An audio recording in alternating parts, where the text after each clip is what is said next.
Welcome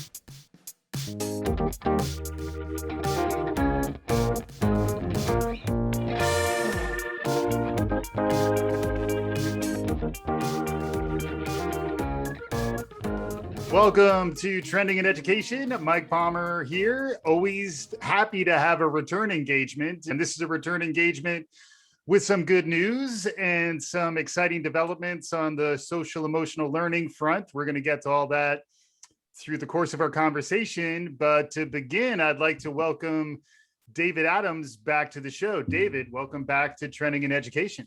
Michael, I'm so happy to be here. Thanks for asking me to come back and talk a little bit about the Urban Assembly. Sure. And you've been making moves. We're hearing from you, and I don't mean a postcard. You've been doing some interesting stuff out there. I saw a Wall Street Journal article about you where you were named the CEO of the Urban Assembly. So last time when we talked, you were the director of strategic initiatives. And prior to that, you were doing a lot of work on the social emotional learning program, the SEL program, where you have a deep history. It's a great show. We'll share that out as part of the show notes and when we promote the show.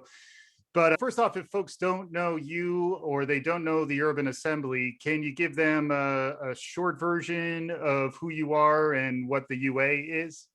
Sure enough. So I am David Adams. I am the Chief Executive Officer of the Urban Assembly. We are an organization that is dedicated to the social and economic mobility of young people by improving public education. We improve public education by ensuring that there is innovation within these public education systems. So that means we've innovated around social and emotional development. We've innovated around college and career pathways. We've innovated with instructional approaches. I like to say that our schools regularly take in students reading on a second grade level and graduate them proficient. So we are an organization that cares a lot more about who our students are when they leave our schools than who they are when they come into our schools, which means we take all of our students. We don't screen, we don't differentiate for who comes into our schools. We know that the quality of our schools is what's important, and that's how we want to spread our message in terms of improving education. Yeah, it's a real great mission. And I've been happy to do a handful of shows now with a cross section of folks from the Urban Assembly, which is also a nice indicator of the depth and mission alignment that you have throughout the organization. That we've talked to quite a few different folks, and they're all very passionate about the social mobility, career alignment, social emotional learning, a lot of the things you were talking about. One of the things that got some news recently is the issue of screening, which you just touched on, and how that might relate to the challenges that folks may face getting past some of these screening hurdles. You talked about not necessarily the proficiency, but really more the growth that leads to proficiency as being more what you're about. Can you expand on that? Absolutely. So here at the Urban Assembly, we put our faith in high impact schools. What I mean by that is schools whose organization, whose teaching and learning, whose learning environment impact students' learning, impact students' outcomes, impact students' achievement. So that means our focus is on individualizing supports for students, making sure every student is known, that they have an instructional system that is responsive to their strengths and needs, that they're developed not only in their intelligence, but also in their social and emotional competencies, and that they leave our schools college, career, and community ready, right? We want to put our faith not in who we screen out, but who we let in. Yeah. We want to think about not gerrymandering our students, but providing a public education for all. Yeah. And we think that if we can show that example, we can start to create incentives to improve public education writ large. When you talk to the mayoral candidates in New York City, they're all talking about we need more screening, we need more gifted and talented programs. And those programs aren't solving any problems for public education. Yeah. They may be solving problems for maybe individual children here and there with regards to wanting to be in community with other high achieving kids, but they're not solving any problems for the education system writ large. And if we want to improve, we got to figure out how we invest in the types of structures that actually grow our students' abilities. So if you look at the numbers at the Urban Assembly, you see the growth rates, you see where students are coming in and incoming proficiencies, where students are leaving and incoming proficiencies. You see some of our schools, our special education percentages of 42, 43%, still in good standing, right? Still achieving. Yeah. So if you can solve that problem, we can improve public education. And if we can improve public education, we can ensure that the citizens in New York City get the type of education they deserve, not just one that caters to less than 1% of the population. Yeah. It's interesting because I have a lot of conversations about the benefits of diversity in a workplace as an example, and even the concept of neurodiversity, where you want to have people with different cognitive frameworks and different experiences, because in the aggregate, you're going to benefit from the diversity of thought that fosters, aside from it just being the right thing to do. It is interesting that in the case of these gifted and talented programs, it's more focused on over indexing on this one criteria. And there's a real fight happening about this in New York. And congratulations on your promotion to the chief executive officer of the Urban Assembly. Thank you. You're coming out at a really interesting time with the mayoral election is coming. We have a new chancellor who I know has some Urban Assembly roots. Misha Ross Porter is the new chancellor of the New York City school system. I know you also recently had a visit to your schools. You represent 23 schools. Yeah, absolutely. We just had a blessing today where Mayor de Blasio came to our school to celebrate the reopening for high schools. He came to the Bronx School for Law, Government, and Justice, and Urban Assembly School, the first Urban Assembly School that actually Chancellor Ross Porter helped found, along with Reverend Jacques DeGraff and Richard Kahn, our founder. And so we were able to showcase the work that's happening in advisory, where students were discussing our relations with the Asian American community and thinking about how we can be in better community with those, given some of the struggles that they're having with violence. I think that represented our commitment to the whole child, and our commitment to developing schools that impact young people's development, not just gerrymandering high achieving students into a place versus an experience. Yeah. And I wanted to get to that next too, because I know you have a deep set of experiences around social emotional learning and the whole student. You know, I like to say I get social emotional, baby. I know social emotional learning is something that's very close to your heart. And I know that there's a big day. This Friday, March 26th, is SEL Day. And it's something that I believe was initiated at the Urban Assembly a little while back. Can you catch us up on what SEL Day is? And I know you schooled me last time. I'm ready for you to school me and my audience again about some of the aspects of social emotional learning as it relates to all this. But can you catch us up on the history of SEL Day?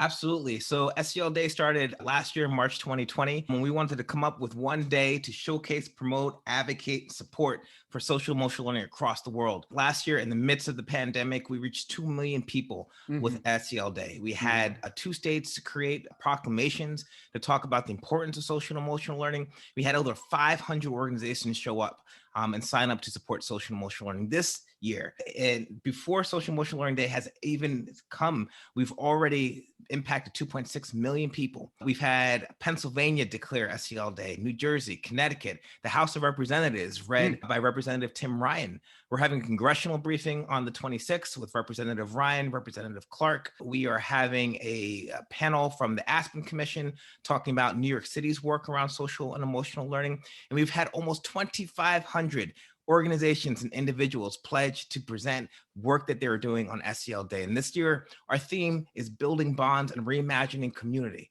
So we're going to be talking about coming out of the pandemic with this idea of how do we get into better relation with each other, and how do we reimagine a community that incorporates all of us into what it means to be in society, to be American, to be the we and the we the people. So very excited today. Very excited this week that we can use these SEL skills. We can leverage our SEL competencies, things like self-awareness, understanding my knowledge of my awareness of my strengths and challenges, understanding my emotions, self-management, being able to set and achieve goals, manage my emotions, social awareness, demonstrating awareness of others and value them in the greater community, social management, my communication, my conflict resolution skills. We're gonna leverage those skills, and we're gonna celebrate the institutions that develop the people who leverage those skills to build community. So very excited. You can sign up on selday.org. That's selday.org. And again, it's about showcasing, promoting, advocating, and supporting SEL and institutions that produce the type of people who help us build community and reimagine the kind of bonds that we have with each other. Yeah, it's fantastic stuff. And thank you for that. And it does feel like one of the silver linings out of the pandemic is an increased awareness around the importance of the whole community, issues around diversity, equity, and inclusion, and then also this community-based education, which I know is very central to the mission and the values that are espoused by the Urban Assembly. I know you've been here for years, but can you catch us up on how SEL in some ways is a foundational pillar, and how the challenges of this past year have maybe elevated some of the awareness around its importance? Yeah, here at the Urban Assembly, we care about graduating students who are college, career, and community ready. That means that they have the cognitive skills to solve the kinds of problems that you would face in a college environment. They have the technical skills to participate in careers, should they choose that in graduating high school. But they're also ready to participate in community. What does that mean? What does it mean to be in community? If we think back to January 6th, we think about the insurrection on the Capitol, if we think about the murder of George Floyd, all these meanings call into question, what does it mean to be in community? And so when we talk about social and emotional skills, we're talking about the skills of active listening, right? How do I hear and understand where you're coming from, develop windows and mirrors into your experience? Mhm. Talking about this, the skills of perspective taking. How do I understand that we haven't all been covered by the social fabric equally in the United States? And how do I dedicate myself to making that happen? I'm talking about skills like communication, right? So that we can talk about our needs and wants effectively, resolve conflict constructively. What are we building? Yeah. So the work of SEL now more than ever is the work of building community, Mhm. right? This is the legacy that we will leave for our children, that we will leave for those who come after us. And I know that you've recently had children, so this is Yeah. something that we both really care about. Mhm. Right? What kind of world, what kind of society, what type of community, what type of school system Mhm. are we going to leave our children? And so if we can invest right now in our kids, in ourselves, in developing these skills and dedicate ourselves to the notion of community, to the notion of compromise, to the notion of building the community, then we'll be able to leave our kids something that they can leave their kids, because we built something for them that they can hang their hat on, that they can reference and say, Mike Palmer did something worthwhile in his life, right? And Yeah. so that's what I aspire to. And that's why I care so much about our SEL skills. Yeah, absolutely. And it definitely comes through, as I mentioned, engaged with a bunch of different folks across the spectrum at the Urban Assembly. And it is a mission aligned, value driven organization. I do appreciate that. And you're also not alone, which is why I like the SEL Day being more global in reach, where, thinking locally, but then trying to connect more globally. Just getting back to the local level, what do you see on the horizon for New York? It's a pretty wild landscape that you've been thrown into in this role. I know you have a lot of experience and wherewithal. You have a great team with you. But what do you see on the horizon? What are some of the challenges, and then what are the opportunities? Let's say in the year, even just between now and say the fall, and then really looking ahead into the fall semester. I appreciate the question, Michael. We've been meeting with mayoral candidates across the spectrum to talk about what some of the issues in public education are. We've been raising some of the concerns around making sure that we are investing in systems that actually improve education, not just reshuffle students across the schools that we have. And so one of the things that I think that we should be so proud of in New York City is that we reopened our schools for families who wanted to participate in them. Yeah. That is something that cannot be taken lightly. There's been a lot of challenges with Mayor de Blasio, but one challenge that he did not have was leading the country and ensuring that students who wanted to be in school could be in school. We did that better than Los Angeles. We did that better than San Francisco. We did that better than Chicago. And this is something that we should be very proud of as a city. Hmm. Families needed kids to participate in person in school, and we made that happen. So I just want to give a shout out to the Department of Education for being responsive to Hmm. our families and making that happen. Yeah. As federal stimulus money comes through, we see that the Biden administration has passed, it's about $6 billion from New York State. And so that's probably going to come through $3 billion this year and $3 billion next year. It's got a huge deficit in our budget that they're looking to plug. And so the question is just going to be, how do we take those funds and use them to reinvest in the quality of schooling for all of our students in our system? So we're looking forward to advocating on behalf of our young people, ensuring that they have the social and emotional supports that they need to come out of this pandemic, out of this isolation, Hmm. back into community with their peers, with their teachers, with their neighborhoods, and then the skills, the social and emotional skills and academic skills that Hmm. they're going to need to stay competitive and live their potential. So I'm excited to hear candidates talking about improving public education. Yeah. Right. I'm excited to hear candidates talk about systems that can put pressure on schools to improve the quality of teaching and learning. I'm a little bit more skeptical about candidates who are talking about revisiting the notion of screening or reinvesting in increasing the amount of screens in our city, which doesn't actually improve education. It just moves kids from one place to another without actually moving their outcomes. So I'd love to think about how we can get more candidates to talk about what the actual teaching and learning processes are that improve kids' outcomes and invest in organizations who make that their priority. Yeah, that makes a lot of sense. And I've heard I think McKinsey came up with the term learning loss, and it's out there. The flip side is you hear a lot of people talk about being asset based when you think about education, and learning loss frequently is also tied to as measured by standardized tests. I'd love to get some of your perspective on the concept of learning loss, whether it captures everything, because I always feel like it's missing out on the social emotional piece when you talk about learning loss. Like, what other trauma have kids gone through in this same window of time, and how do we address the whole student to make sure that outside of their cognitive performance and how they're keeping up with others based on their standardized tests versus actually meeting them where they are and addressing the whole student? I'd love to get some of your perspective on this. Well, look, Mike, if any organization knows about helping students go from where they are to proficiency, it's got to be the Urban Assembly, right? Mhm. As I said before, we regularly take students 3 and 4 and 5 grade levels behind in reading and make sure that they graduate ready. So we should be focusing on the types of institutions who can do that. Everybody's talking about learning loss, but our students were already behind. So Mhm. what kind of institutions are going to be invested in so that our students can make the gains that they need to make in order to be successful? Are Mhm. they going to be the institutions who decide you're not good enough to come to my school? You're not smart enough, you're not tall enough, you're not fast enough to be educated in our space? Or are they going to be institutions who say, wherever you come from, whoever you are, we can help you grow? So the Urban Assembly has already invested in this notion of helping students be successful. If you Mhm. come to us with a 5th grade reading level, a 9th grade reading level, a 12th grade reading level, we're going to help you grow. And that is the model that we should be investing in New York City. So Mhm. I'm less concerned about this learning loss because we've already seen students behind in Yeah. terms of their achievement, Mhm. right? And we need to make sure that our city is investing in the kinds of institutions who know how to move kids, because every kid who we lose in terms of not graduating reading at grade level is a kid who can't contribute what they have to society, who Yeah. can't take their potential and give it to our communities. So I take that very seriously. And I think other education institutions should take it seriously too. Mhm. Stop worrying about who those kids are when they come into your school and start worrying about who those kids are when they leave your school. Yeah, and then what are some lessons learned? What are some of the aspects, the way in which the Urban Assembly is doing their program that is allowing for that growth? One is letting everybody in and serving the kids who need the help, not the kids who can meet a certain threshold. I hear you 100% on that.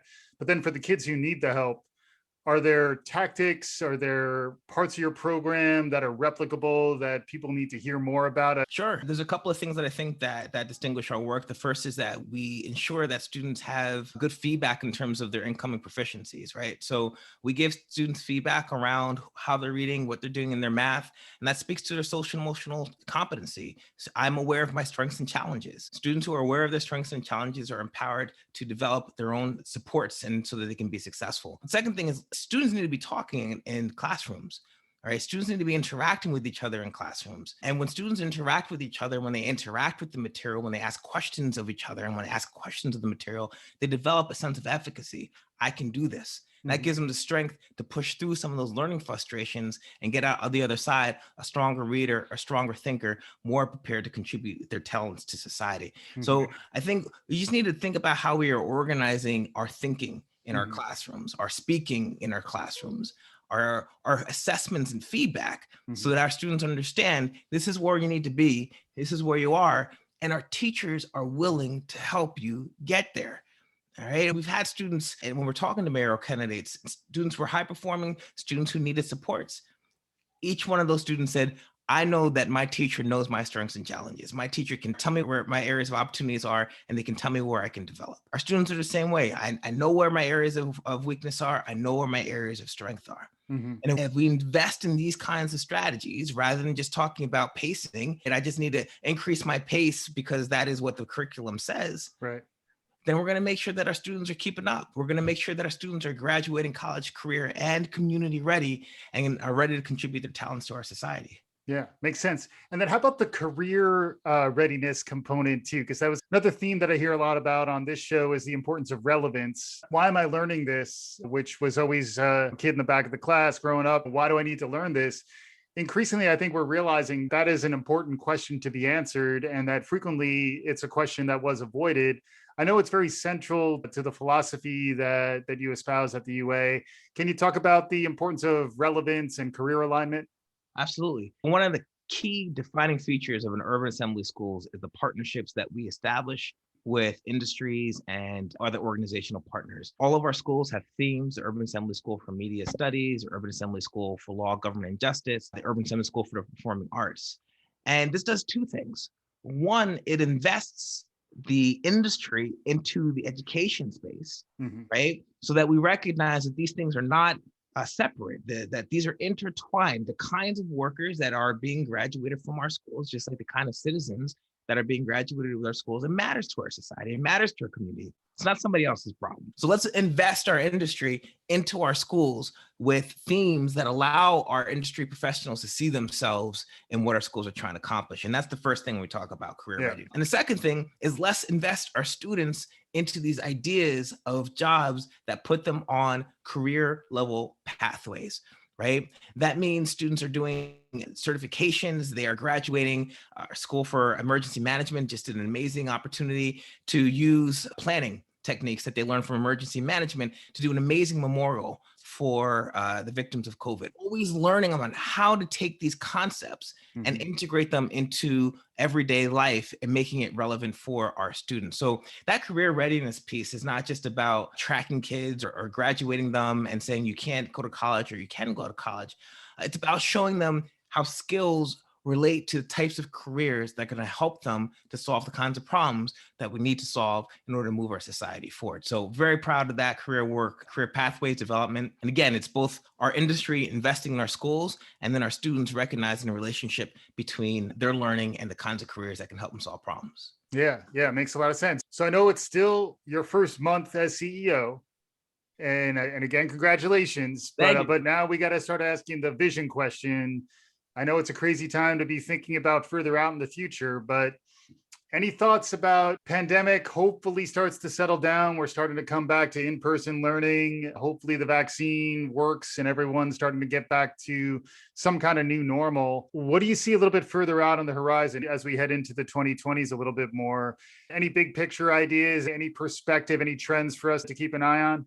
Absolutely, Michael, come prepared. So the first thing is what we've seen in the pandemic is students can learn in a lot of different contexts and through a lot of different experiences. So one of the things that we're really interested in thinking about is how do we look at that seat time requirement, that requirement that you need to be in the school for this amount of time in order to get credit, and expand that a little bit, right? Going back to our career readiness, how do internships help students learn and solve problems?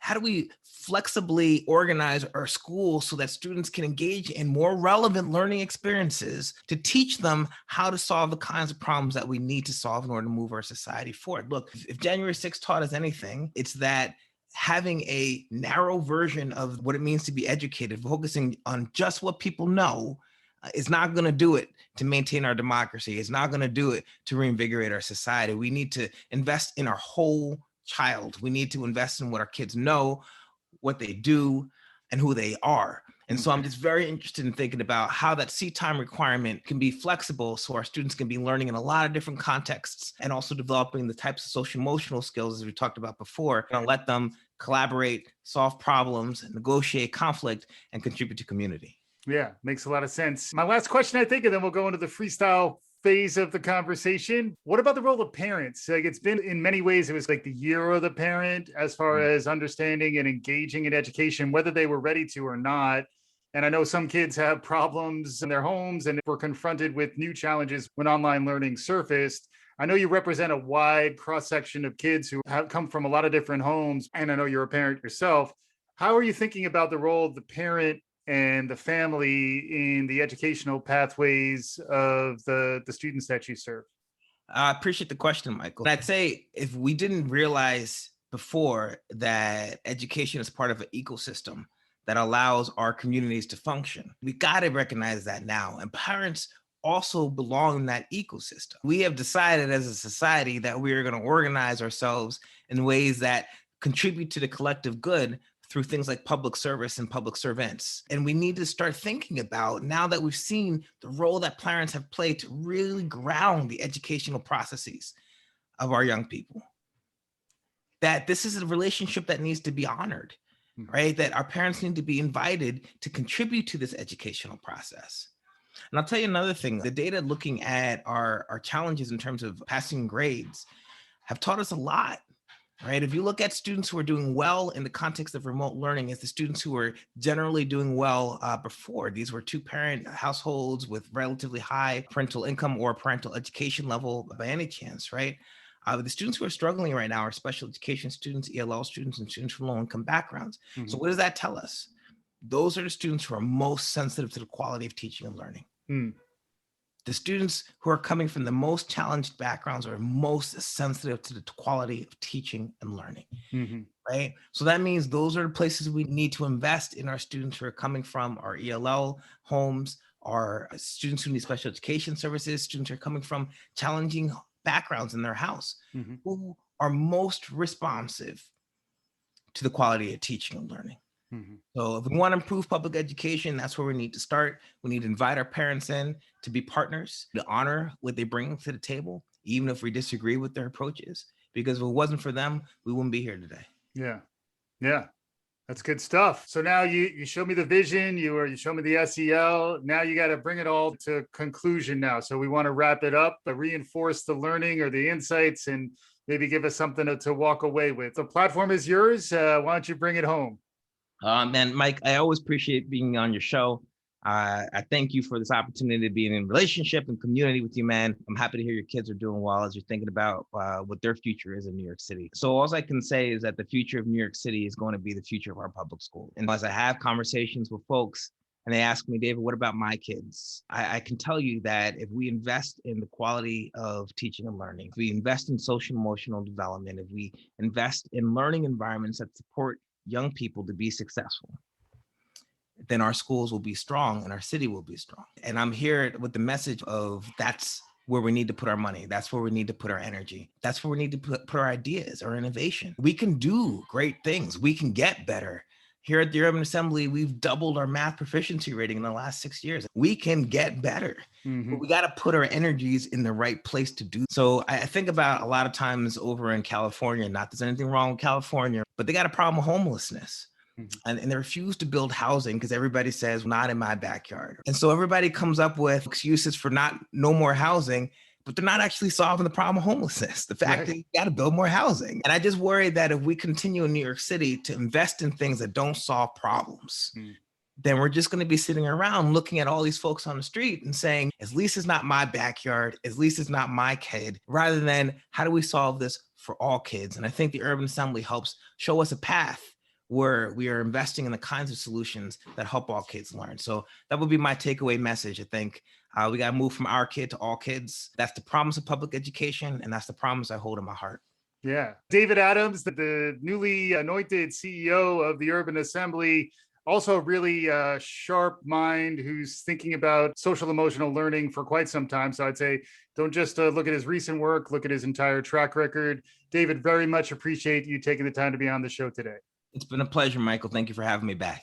It's great to have you. And for our listeners, hopefully you got something out of this. Be on the lookout for more conversations about social emotional learning and the broader world around us. If you like what you're hearing, tell a friend. We'll be back again soon. This is Trending in Education.